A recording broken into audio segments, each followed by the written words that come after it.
A paz do Senhor para os irmãos, graças a Deus estamos chegando a mais uma lição da Escola Bíblica Dominical. Nesse segundo trimestre, nós estamos estudando sobre a Igreja eleita, redimida pelo sangue de Cristo e selada com o Espírito Santo da promessa. Nós seguimos, irmãos, com aquela mesma temática de apresentar subsídios complementares à nossa lição. A lição agora que nós vamos estudar é a lição de número 7. Cristo é a nossa reconciliação com Deus. Vamos discorrer sobre 3 tópicos. Cristo desfez a inimizade entre os homens. Tópico 2, pela paz. Cristo fez um novo homem. E tópico 3, pela cruz, reconciliados com Deus em um corpo. É interessante, quando nós falamos de tudo que nós já vimos até a lição 7, esta lição, irmãos, poderia ser muito bem a conclusão de todo o trimestre, pois agora nós estamos falando sobre Cristo Jesus. E quando o assunto é Cristo, ao mesmo tempo é fácil falar de Jesus Cristo, mas também ao mesmo tempo é muito difícil. Então ele é o ápice de toda a matéria, pois aponta para Cristo. Poderíamos dizer que é a nossa conclusão. Amém?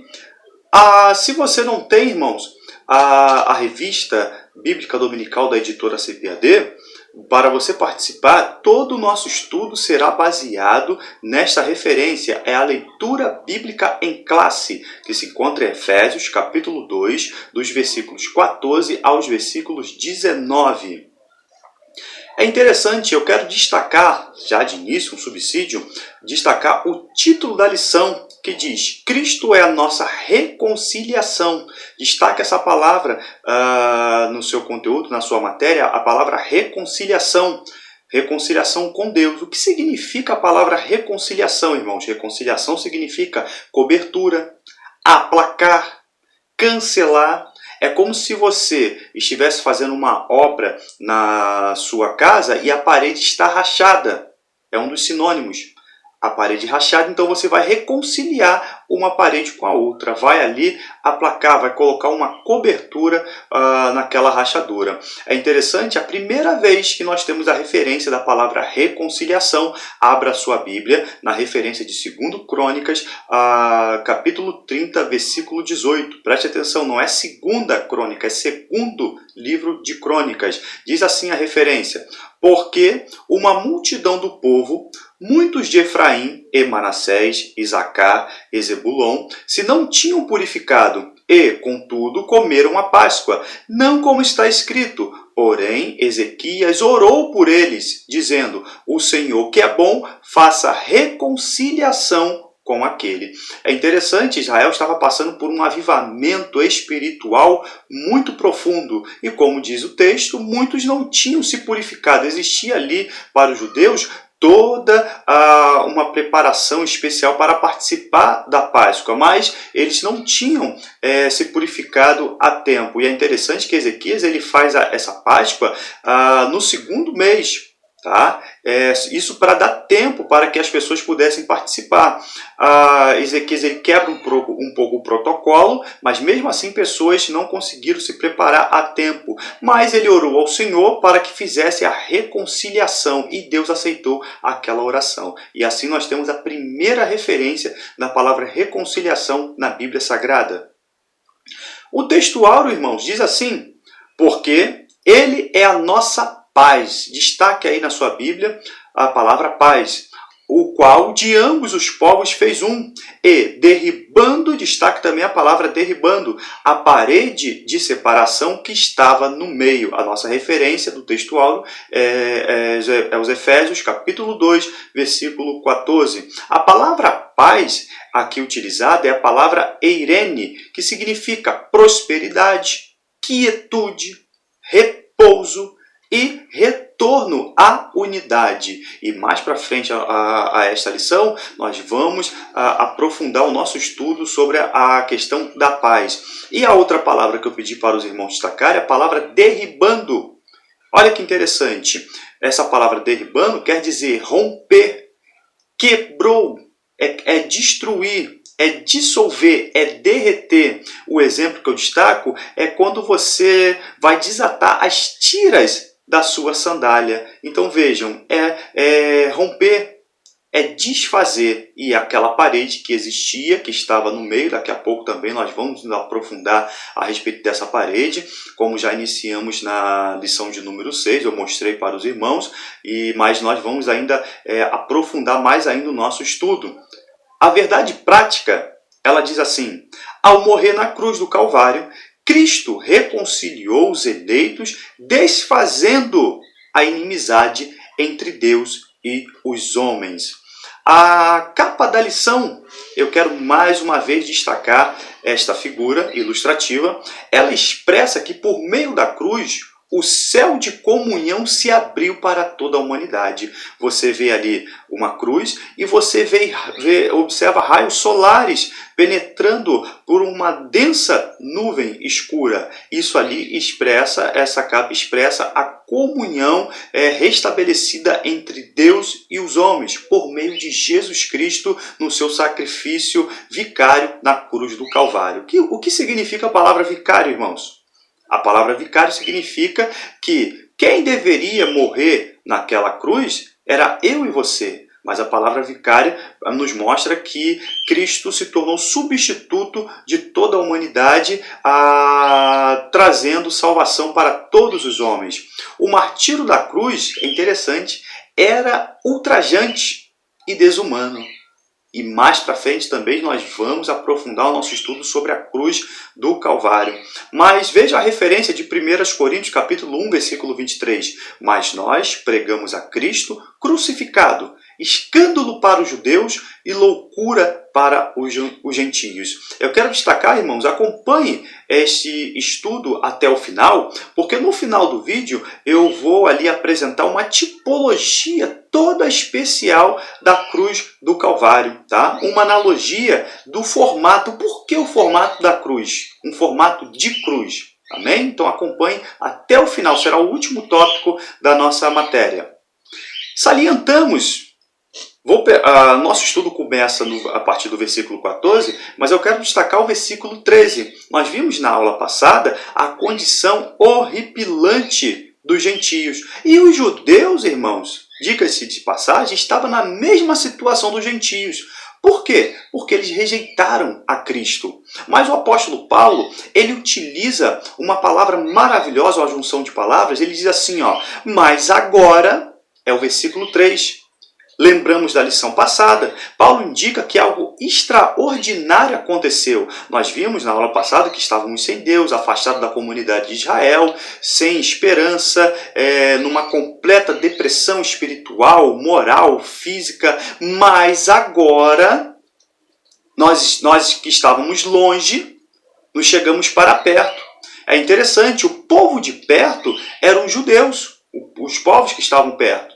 E o povo de longe eram os gentios. Nos faz lembrar da referência de Isaías, capítulo 57, versículo 19, que diz: eu crio os frutos dos lábios, paz, paz, para os que estão longe, aponta os gentios, e para os que estão perto, apontava para os judeus. Diz o Senhor, e eu os sararei. Então, esta referência nos dá mais subsídios para nós apresentarmos todo este conteúdo da forma brilhante e maravilhosa, a obra da salvação de Cristo Jesus ali na cruz do Calvário. Todos que estavam longe e perto, Cristo nos reconciliou diante de Deus. A remissão dos pecadores afastado exigia derramamento de sangue. Os irmãos lembram da referência de Hebreus capítulo 9, versículo 22. Cristo agora efetua o ministério da reconciliação, desfazendo com ela as inimizades. Então observe, a obra de Cristo, irmãos, ela é perfeita. Observe que desfazendo com elas as inimizades. Viu o plural? A inimizade era dupla. Era uma inimizade com Deus e inimizade também entre judeus e gentios. Nós vimos na aula passada que os judeus não entenderam a proposta que lhes cabia para apresentar as nações a Deus, mas eles centralizaram todo o culto de adoração a Deus a eles. E isso causou uma inimizade terrível entre os povos. Mas Cristo derrubou a parede tanto de separação entre Deus e os homens e entre os judeus e os gentios, formando uma outra classe super especial. Era um mistério que estava oculto, que é a igreja. Tanto judeus, tanto gentios, aceitando a Cristo como seu único e suficiente Salvador, agora pertence à igreja do Senhor. Tópico 1. Cristo desfez a inimizade entre os homens. Ponto 1. A parede de separação entre os homens. Mais uma vez, eu aproveito agora aquela figura do Templo de Jerusalém e ali eu aponto, os irmãos estão vendo à sua esquerda, no canto inferior, o pináculo do templo, quando Satanás pediu, tentando o Senhor, para que ele se jogasse e pulasse. Nós temos depois no centro o pórtico de Salomão, nós temos as muralhas, nós temos o pátio das mulheres, nós temos a porta formosa, subindo, nós temos ali a fonte Antônia, ao lado esquerdo, no canto superior, nós temos a sala do templo, a assembleia do Sinédrio, a escola rabínica, e ali no centro nós temos ali o templo, e do lado nós temos o chamado pátio dos gentios. Como os irmãos lembram na última aula, eles não podiam participar, só poderiam chegar naquela parte. Agora é interessante, isso mostra o exclusivismo espiritual do judaísmo. E tinha um aviso. Lembra que eu falei que tinha uma placa que avisava, tanto em latim quanto no grego, que dizia o seguinte, os intrusos serão executados. Eu e você, na condição de gentios, se quiséssemos participar daquele culto, nós não poderíamos entrar, mesmo se tornando prosélito. Os irmãos lembram o que significa e o que é se tornar um prosélito? Deixa aqui nos comentários o que é ser um prosélito. Agora é interessante, se eu quisesse participar na condição de gentio daquele culto, qual era a inscrição de aviso? Os intrusos serão executados. Não era somente os intrusos serão expulsos, os intrusos serão censurados. Não, os intrusos serão executados. Então vejam esta parede terrível de inimizade entre os homens. Agora, abra sua Bíblia em Atos, capítulo 21, versículo 28 até o versículo 31. Diz assim, clamando, varões israelitas, acudi. Este é o homem, é Paulo, que por todas as partes ensina a todos contra o povo e contra a lei e contra este lugar, e, demais disso, introduziu também no templo os gregos e profanou este santo lugar. Porque tinha visto com ele na cidade a Trófimo de Éfeso, o qual pensavam que Paulo introduzira no templo. Agora o versículo 30. E alvoroçou-se toda a cidade, e houve grande concurso de povo. E, pegando de Paulo, o arrastaram para fora do templo, e logo as portas se fecharam. E, procurando eles matá-lo, chegou ao tribuno da corte o aviso de que Jerusalém estava toda em confusão. Então o apóstolo Paulo ele foi acusado que ele tinha levado um cidadão da cidade de Éfeso, um camarada chamado Trófimo, e acusavam a Paulo de tê-lo colocado no templo. E aquilo causou uma confusão terrível na cidade e chegaram ao ponto até de querer assassinar o apóstolo Paulo. Mas era uma inverdade. Então vejam como o aviso valia. Os intrusos serão executados, para quem entrasse e para quem facilitasse a entrada. Ponto 2. A derrubada da parede de separação. A derrubada era tanto literal quanto espiritual. Não é só literal da parede deixar de existir. Hoje ela não existe mais. No ano 70, os irmãos bem lembram que o Templo de Jerusalém fora destruído. Não é só literal da parede deixar de existir, mas no sentido de ter sido revogadas as restrições. É espiritual porque tanto judeu e gentio têm acesso a Deus por meio de Cristo. O mérito agora não é o jeito como eu ando, o jeito como eu procedo, a forma como agora eu vivo diante de Deus, mas o mérito de nós termos acesso à sala do trono é por meio de Cristo Jesus. Que a divisória foi rompida, da qual o muro era símbolo de separação. E existiam outros também, até para os judeus existia o véu do templo. Mas quando Cristo entregou a sua vida na cruz do Calvário, o véu do templo também se rasgou. Então vejam, Cristo ele tirou todas as barreiras, tanto cultural, tanto espiritual. A parede de separação era uma parede, irmãos, que dava mais ou menos no nosso peito. Para quem tem assim a altura de 1,70 m, 1,80 m, era uma parede de 1,5 m, mais ou menos. E ali os judeus só poderiam assistir só na pontinha dos pés aquele culto. E isso sem observar a entrada principal.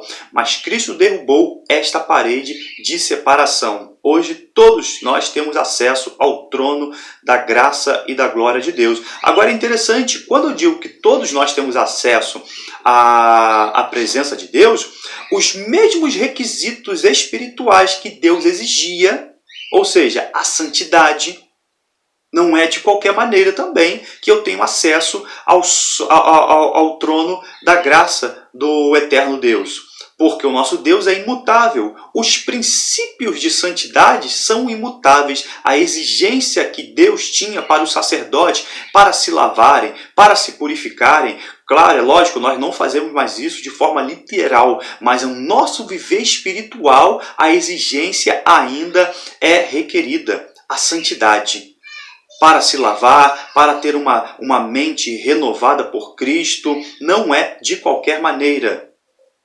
Agora, pertencemos à família de Deus. Lembra da aula passada, quando nós estávamos excluídos da comunidade de Israel? E tanto faz para a igreja, porque agora nós pertencemos à família de Deus, por causa de Cristo. Agora não temos mais a inscrição, os intrusos serão executados. Olha, irmãos, que coisa maravilhosa. Abra sua Bíblia em Hebreus capítulo 10, versículo 19, versículo 20. Observe, se chegasse para você, olha, não entre no templo, mas você está desejoso de Deus. Você quer participar daquele culto de adoração e você está vetado, proibido de entrar. Essa referência, os irmãos abriram, Hebreus capítulo 10, versículo 19, versículo 20. Olha que coisa mais linda, irmãos. Pois agora temos ousadia para entrar no santuário, pelo sangue de Jesus, pelo novo e vivo caminho que Ele nos consagrou. Aleluias! Então, a parede de separação, a inscrição que nos deixava amedrontado, mas o escritor aos Hebreus ele diz, agora nós temos ousadia para entrar no santuário. E de que forma? Pelo sangue de Jesus. Agora, nós não vamos mais nos preocupar de até pular o muro ou ser levado por alguém, mas pelo novo, olha só, e vivo caminho que Ele nos consagrou. Olha o que Cristo fez por nós. Entramos no santuário pela fé através de Cristo Jesus, o novo e vivo caminho. Glórias a Deus. Ponto 3. O conceito da lei dos mandamentos.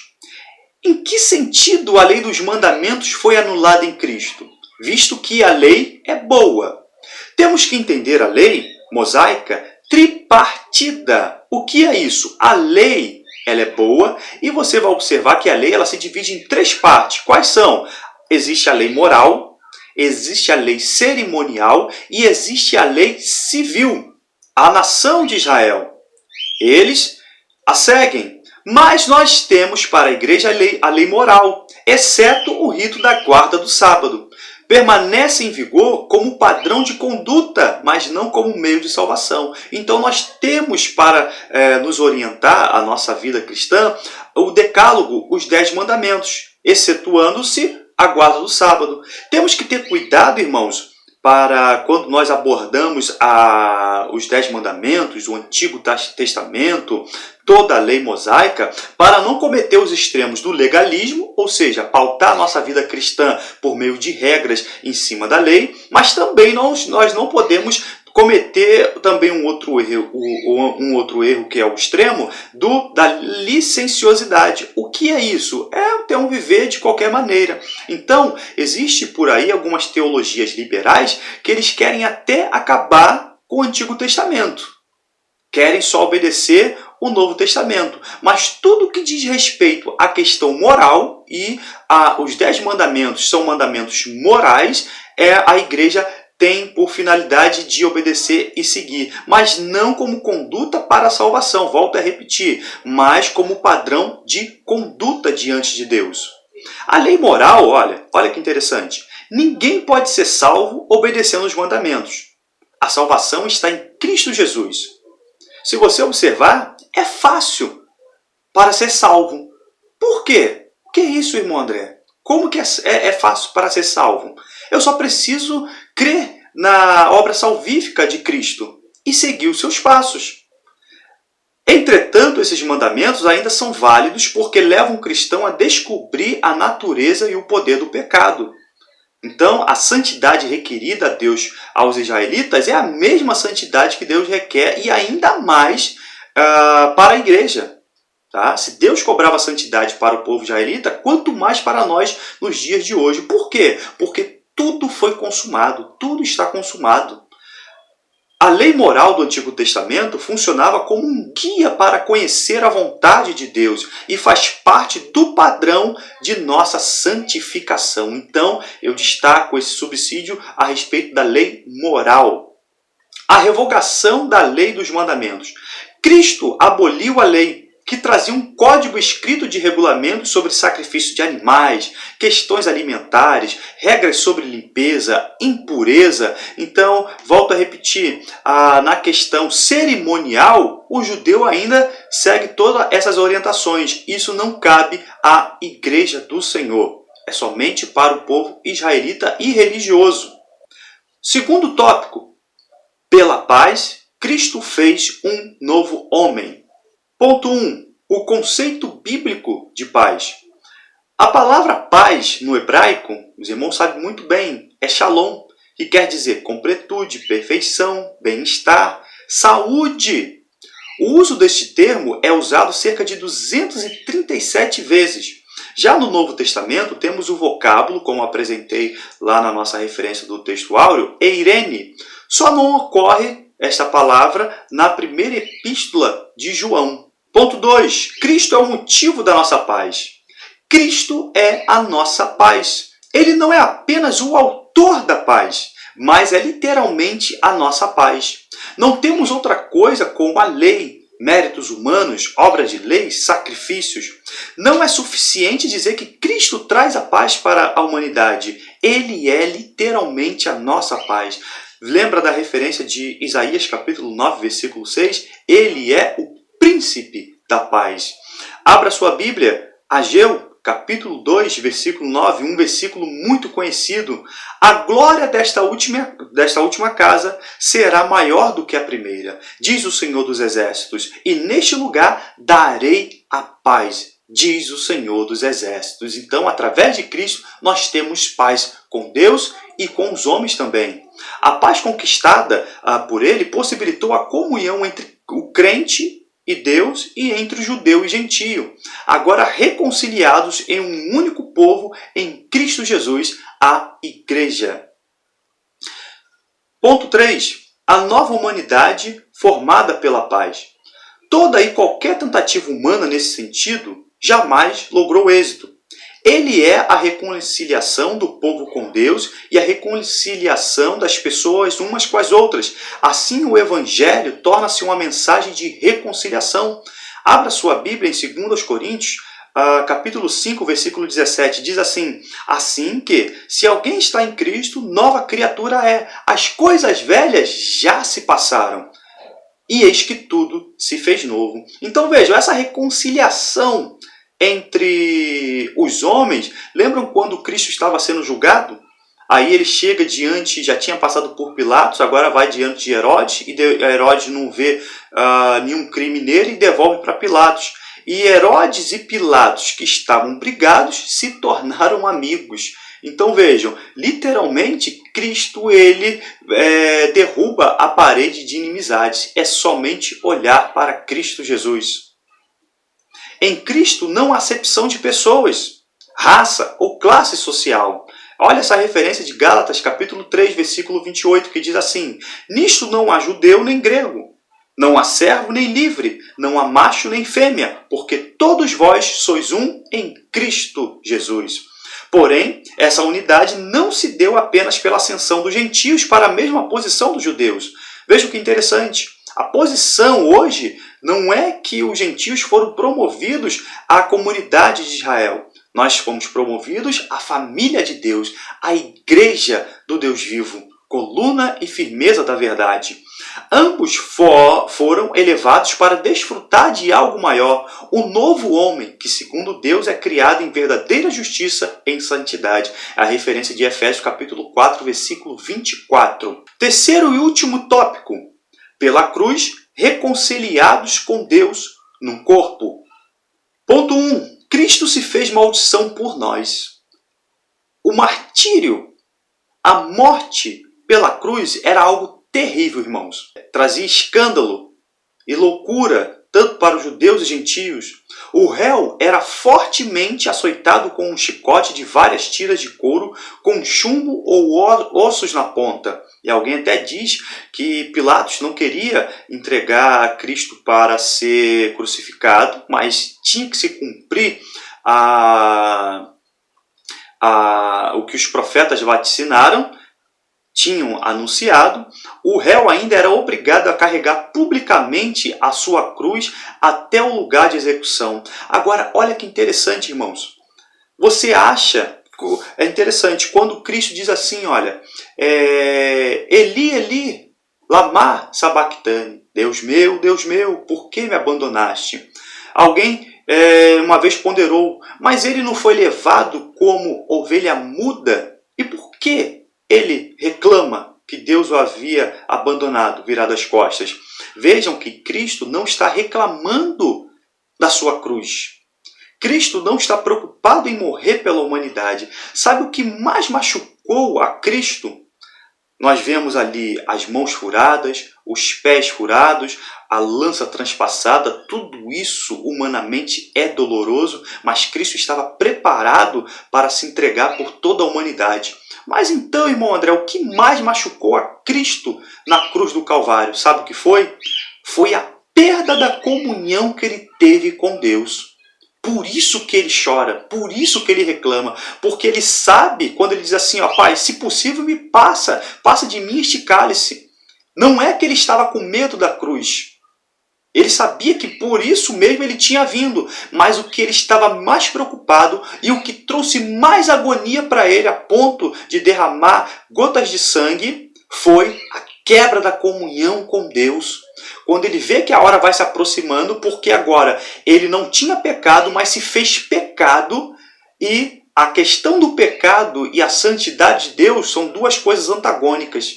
E Cristo, mesmo não tendo pecado, o inocente, ele se fez maldição por nós. E quando Deus vê a maldição que recaiu em cima dele por causa da humanidade, o meu e o seu pecado, Cristo lhe vira as costas. Ali, por um espaço de tempo, a comunhão entre o Pai e o Filho foi quebrada por causa do meu e do seu pecado. Não pelo pecado, porque em tudo ele foi tentado, mas sem pecado. Então por isso ele chora, por isso ele reclama.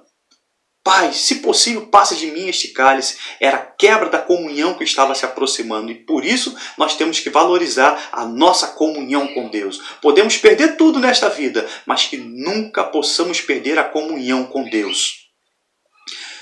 Ponto 2. Reconciliados pela cruz de Cristo. Biblicamente, expiar é pagar, quitar, perdoar, mediante um sacrifício por meio da morte de alguém como substituto do culpado. Como eu disse anteriormente, eu e você éramos para estar ali, mas Cristo se apresentou como substituto e aquele sacrifício foi aceito diante de Deus.